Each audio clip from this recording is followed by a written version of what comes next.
Hello everyone, today we're going to look at kittens. Okay, Medhue Animesh Pet Kittens. So we have this kind of pet AI, this kitten AI, and we have a bunch of holding animations. Here's a nice petting animation that fits a male avatar, typical male avatar.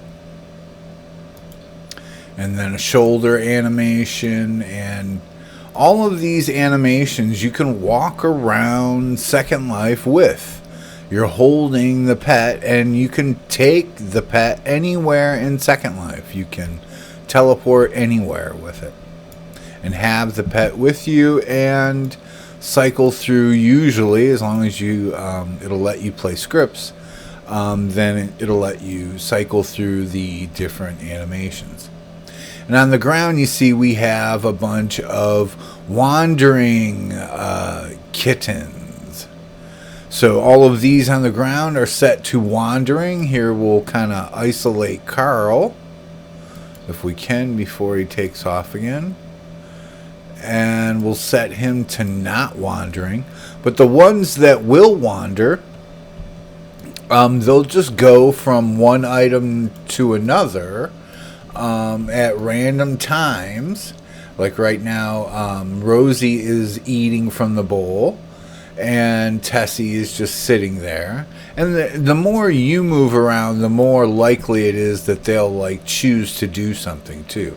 Every once in a while, one of them will go over to the scratching post and scratch on the post. It looks like Rosie needs to use the litter box right now. So, and Tessie is too.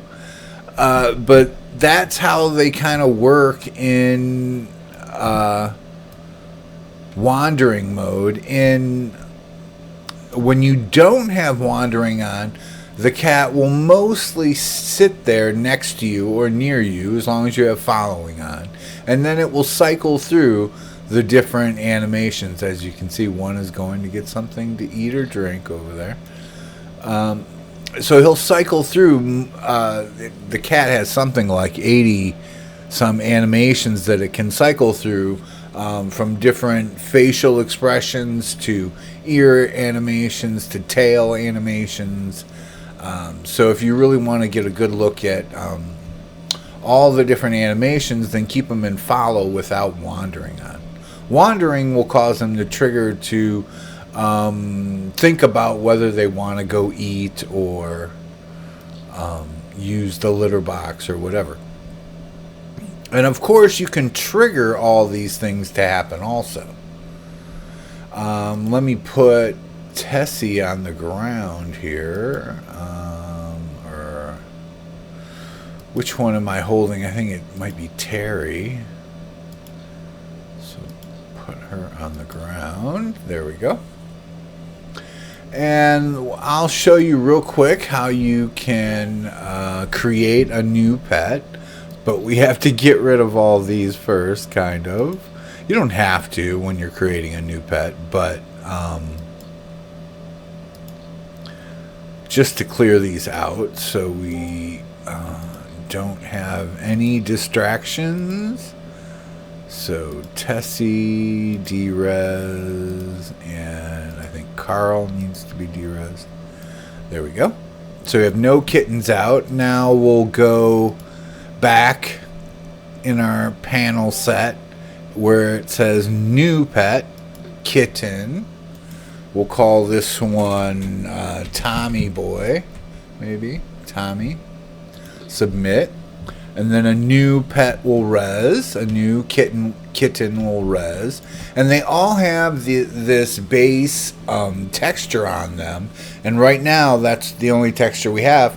Over the next few days, though, I'm going to be working solely on textures for these. It will have a black, white, gray, other striped options for you. But right now, he only comes in this texture. And it'll work similarly to how the Chihuahuas work. So here he's already on the scratching post. So that's how you create a new one, and then you have all these different options for how you want them to act. Now, I don't want him to wander. I want him to just sit still for us. And then delete on leave. This allows you, if you leave your sim or whatever, then it'll just delete when you leave. Auto res will auto res every time you come back into your sim or your house or whatever. And then, of course, you can put a name tag on them. And then another thing we have for these pets are clothing options, of course. So we can give Tommy here a collar. So we have different collar options. And the collar has a little heart on the collar. Nice different designs for the different collars. So you can buy this collar HUD and put a collar on him. And we also have a sweater HUD.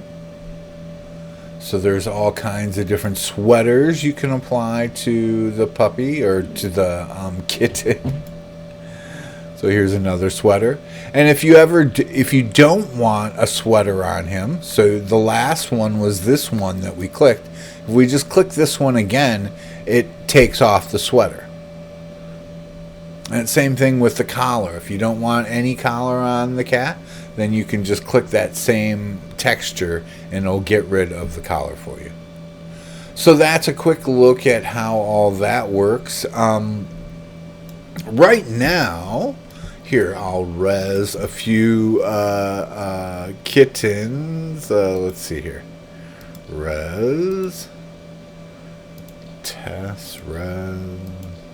And you can control all your kittens with this one HUD. You don't have to just have one kitten. Of course, if you want to be efficient, less kittens the better. They all take up some resources, of course. Come on, we're waiting for you. Get done. All right. Yeah. I don't know. I don't mean to rush you on the toilet or on the... But here we have in this space, I created this little space to kind of test things, and I'm going to be making like obstacle courses and things like this for the pets. If you see, they will even follow you up the ramp and stuff like that. They're using pathfinding to move around, which means they can find a way to get to you if they lose you. And we also have other things installed in here, which if you get too far away from them, they'll just teleport right to you, just like that. So, but I set up this little place. It's going to be a little park. If you don't have a place to res your pet and play with them or whatever, then you can come here and res your pet and play. If you need to be part of the group, if you're going to be here for a long time, then I can put you part of the group and you can stay here for hours playing with your pet. Another feature we have with these pets, let me select Tessie, and it's not res Tessie. There we go. And then fetch. So just like the dog, you can throw a ball and the cat will chase after the ball. And it'll only be the pet that you are, controlling at the time. So Tessie went and got the ball, and Tessie should come back. But let's throw something else. We have a little mouse in the cat options that if you throw this mouse, then the mouse, when it lands, will start to run. There's the mouse. It's not running, though. Where's Tessie? Did Tessie already get it? Oh, there goes the mouse. It's running. I think Tessie was preoccupied. I might have to do this again. Look at, yeah, she's in the litter box. You had to do this while we're filming? All right, maybe we'll go to a different pet then. Carl. Yes, Carl.